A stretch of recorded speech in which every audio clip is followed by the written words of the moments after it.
So ayun, inyo sa mga kabagis, this is Jubilito TV Official at eto na naman po muli ang isang edisyon ng ating reaction video mga kalingap at kabagis, no? Pero bago po ang lahat, syempre po mega love shoutout po muna kay Kuya Val Santos Matubang, kay Ate Edna Vlogs, kay Kalingap Rab, kay Roel of Malalag, Kalingap Netizens, Kalingap Supporters, Kalingap Subscribers, at syempre po ang ating mga Kalingap Partners. Ayan po, mega love shoutout po sa inyong lahat. So ito na nga, no, mga kalingap at kabagis, no, for today's reaction video, muli po gawan po natin ng reaction at muli po pagbibigay ng opinion, payo dito po sa isa sa mga natulungan ng Team Kalingap, Ulilang Lubos, at kinupkop ng family Matubang na ngayon po ay wala na nga po sa puder. At ito ay follow-up reaction video lamang po sa ginawa natin kahapon, dahil po marami pong mga netizens ang nag-alala dito po kay Piñel. So, doon po sa video upload natin kahapon ay bumuhos po ang simpatya, bumuhos ang panawagan kay Piñel regarding nga po sa pag-alis niya sa lighthouse. Although as of now, mga kalingap at kabagis ay hindi pa po natin, no, naririnig na nagsasalita si Piñel kung ano po ba talaga ang talagang reason niya, no, kung bakit po siya umalis sa lighthouse. At maraming mga comments ang nag-i-encourage kay Piñel na bumalik sa lighthouse para may pagpatuloy niya yung kanyang pangarap na makapag-aral, yung matupad ang kanyang mga pangarap. Talaga nga naman pong yung video upload natin kahapon ay bumuhos po ang kalungkutan at masasabi na rin po nating pagkadismaya dito po sa pag-alis po ni Piñel. Although lahat po tayo ay wala pong idea kung ano po talaga yung kadahilanan or ano yung kanyang reason kung bakit po siya umalis, tanging si Piñel lamang po, no, ang makakasagot nun. At ito na nga, no, mga kalingap at kabagis, no, tayo po ay alam nyo na, nag-dig in, no, ika nga, regarding nga po dito sa pinagdadaanan ng bata.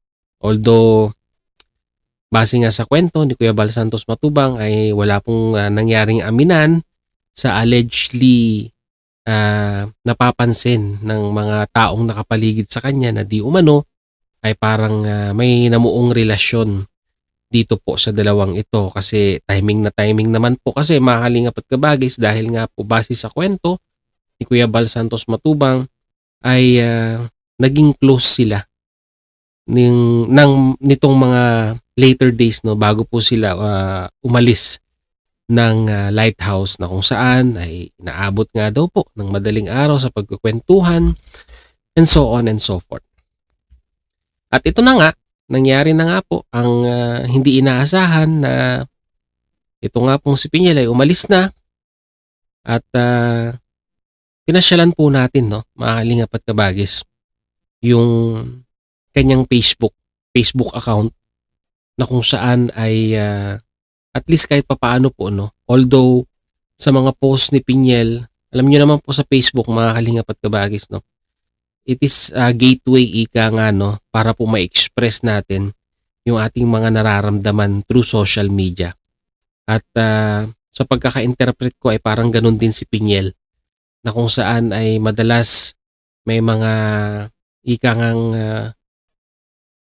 nire-upload siyang mga quotes, or parang sabihin na nating life coach ika nga, na pag tumutugma sa kanyang sabihin na nating nararamdaman at that very specific time ay isinishare niya yun, no, mga kalingap at kabagis, at nilalagyan niya ng caption. So puntahan natin, no, mga kalingap at kabagis, yung Facebook po ni Piñel, na kung saan ayan, marami-rami na po siyang friends, nasa 1,500 na po. Dito po sa kanyang mga posts, mga kalingap at kabagis, meron pong isang post na pumukaw po, no, sa akin. At dito, at that time na nire-record ko po itong reaction video na ito, it was 14 hours ago, na kung saan, ito nga po, no? Ito yung quotes, ika nga, na kanyang ishinare na may nakasulat pong, kasi kung ako lang ang tatanungin, hindi ko na kaya talaga. So, ibig sabihin, mga kalingap at kabagis, kung babase po tayo dito siya, ishinare niyang quotes dito po sa Facebook, ay parang si Piñel ay nahihirapan, may pinagdadaanan sa kanyang buhay. Kagaya na sinabi ko kanina, wala po tayong talagang idea kung ano man yung naging reason ni Piñel sa pagbalik niya sa Don Solo Sorsogon. At dito po sa kanyang in-upload ay meron pong caption, no, mga kalingap at kabagis, na kung saan ang nakalagay, if hindi nyo alam ang buong kwento, wag muna kayong manghusga. Kasi sa mga comments din pong nabasa natin, mga kalingap at kabagis, ay parang may mga negativity pa rin siyang may mga negativity comment ang na-receive ni Piñel doon, mga kalingap at kabagis, na kung saan ay parang sinasabi nila na ipinagpalit ang pag-aaral sa pagmamahal, although hindi naman po talaga natin alam, mga kalingap at kabagis, no, kung ano po yung pinagdadaanan nung bata. At dito, mga kalingap at kabagis, ay may may mga comment ang mga netizens na nag-aalala dito po kay Piñel. At meron na naman pong pumukaw sa akin dahil may isang netizens ang nakiusap kay Piñel dito po, no, na bumalik na nga daw po kila Kuya Val Santos Matubang, no. Ito pong si Juliet Pelayo na nag-comment po na laban Alcantara Piñel Hernandez, balik ka na kila Kuya Val, mag-aral ka. Mag-aral ka, be. Grab mo na lahat ng, grab mo na lahat. Pakatatag ka lang. At dito po, mga kalingap at kabagis, ay nag-comment po, no? Ito pong si Piñel, na kung saan, di umano, ang sabi niya po dito, Juliet Pelayo, di po kasi ni Kuya Val sinabi sa live yung buong kwento kung bakit po ako umuwi ng Donsol. So dito, sinasabi ni Piñel na parang may lapses sa mga sinabi ni Kuya Val Santos Matubang. Lapses in the sense na parang kulang.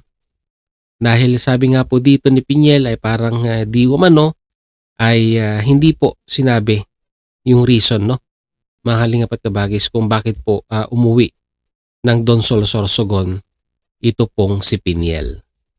So, napanood po natin yung live ni Kuya Val Santos Matubang. Nasabi niya nga lang po, no, kumbaga parang itinatanong ni Kuya Val Santos Matubang kay Piñel base sa pagkakakwento ni Kuya Val sa kanyang live kung wala naman na daw po siyang matitiran doon. Kaya minarapat na lamang po ni Kuya Val na i-turn over kay Jose Andrino dahil siya po yung ambassador ng landing pad doon po sa Sorsogon. And hindi na po natin nalaman, no, kung ano po yung mga sumunod na pangyayari.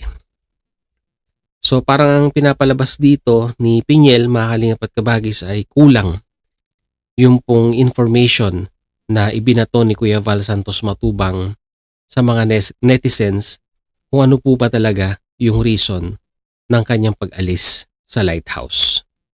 Well, mga kalingap at kabagis, unang-una po sa lahat, disclaimer lang po, no?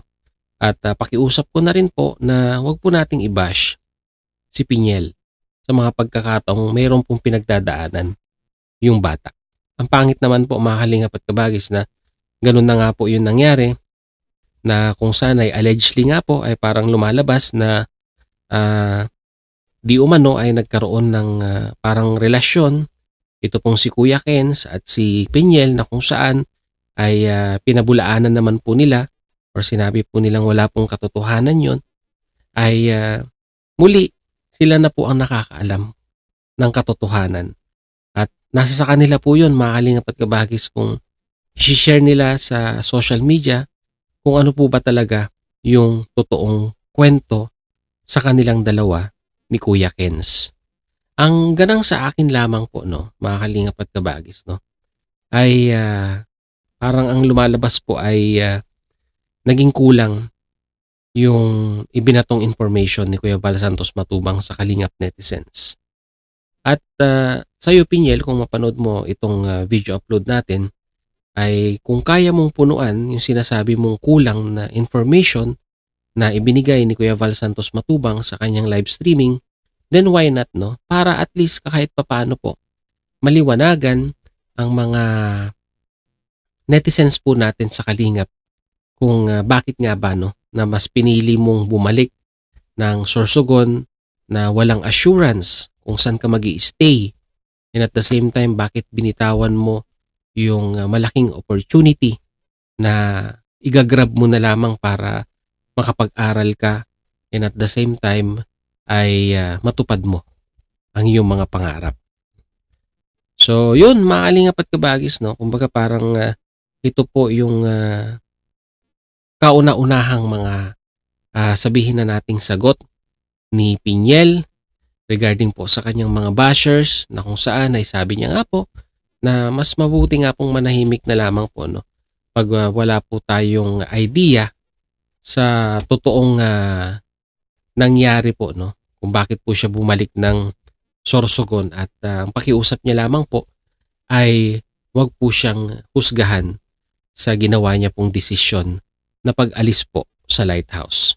Siguro later this sa mga susunod na araw, no, mga Kalingap at Kabagis, ay magsasalita din po siguro si Ate Edna para ibigay ang kanyang opinion sa pag-alis ni Pinyel, and siguro po may enlighten pa tayo ng konti kung ano man yung information na alam ni Ate Edna sa kadahilanan ng pag-alis ni ito nga pong si Pinyel dito po sa poder ng Matubang family, no? So yun, mga Kalingap at Kabagis, yun lamang po ang ating reaction video for today.